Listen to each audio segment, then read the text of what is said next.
Psalms chapter 85. Lord, you have been favorable to your land. You have brought back the captivity of Jacob. You have forgiven the iniquity of your people. You have covered all their sin. You have taken away all your wrath.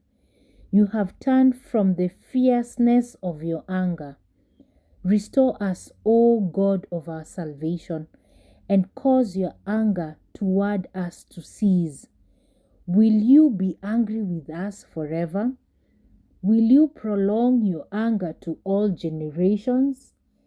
Will you not revive us again, that your people may rejoice in you? Show us your mercy, Lord, and grant us your salvation. I will hear what God the Lord will speak, for he will speak peace to his people and to his saints, but let them not turn back to folly.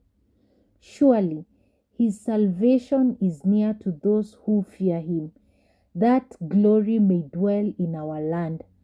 Mercy and truth have met together. Righteousness and peace have kissed. Truth shall spring out of the earth, and righteousness shall look down from heaven. Yes, the Lord will give what is good, and our land will yield its increase. Righteousness will go before him, and shall make his footsteps our path.